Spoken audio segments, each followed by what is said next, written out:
Okay, so I'm doing a video inventory of this particular area, which seems to be demonstrating serious nutrient deficiency issues. Now we've got a severe fungal issue going on.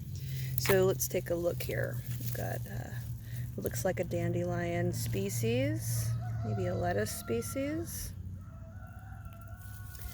And here we are right next to it, a similar plant, but we can see it is suffering greatly here.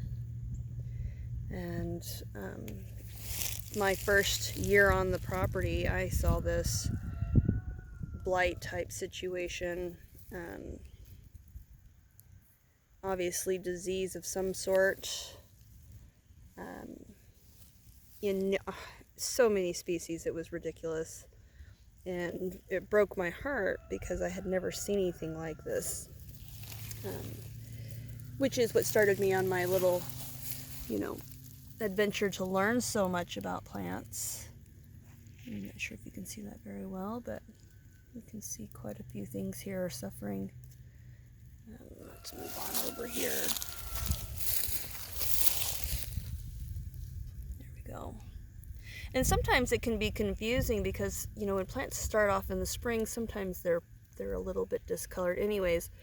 But when we have such a striking, quantity of species, all different kinds demonstrating like a purple, purpling or purple streaking, or actually what appears to be a blight of some sort, some kind of fungal infection, then we can assume, I think safely, that we've got more going on here than just, a single pathogen.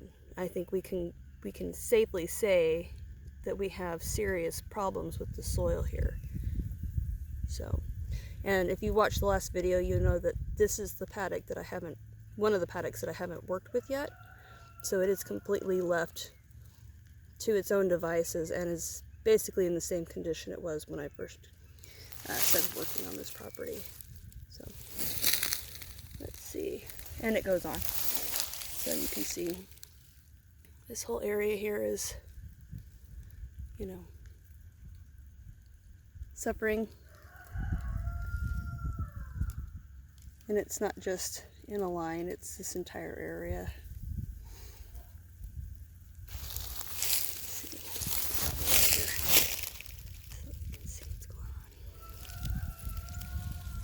So,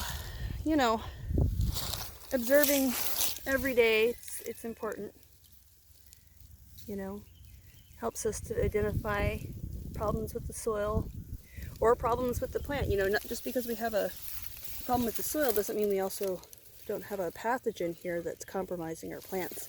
And probably what's actually happening is that the species is nutrient deficient and it's preventing immune response.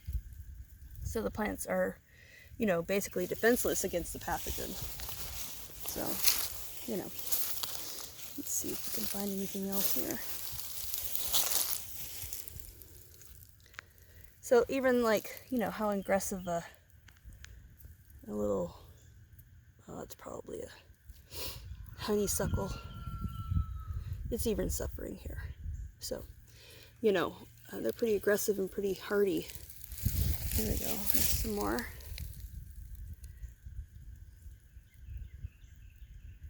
So, we'll have to go and make up a plan of action, which I've been working my plan of actions on different parcels for different activities, different experiments. But this one will be left, unfortunately, to its own devices this year. It will be my control to see what kind of changes we're seeing in our other paddocks. This has a diverse environment from one side of the paddock to the next, so it's a good sampling of what we've got here. So right across the front, let's see if I can get it to focus. We've got a little patch of moss growing and some understory area because of the oaks here, and then we've got some of the comes out into kind of the prairie-like field, that we see in much of the other, we've seen much of the other property, most of the rest of the property. Anyways, and then we've got some grass here, but that's kind of a treated area, so we'll exclude that from this experiment. And putting up some fencing. This will be the last time I have access to drive across this, so that will no longer be an issue. So there we go. There's our control, and we can see, hopefully in the future, there we go, there's some more. See if we can get to focus. Yep. Tons and tons of problems in this property. All right, kids, I better get back to work.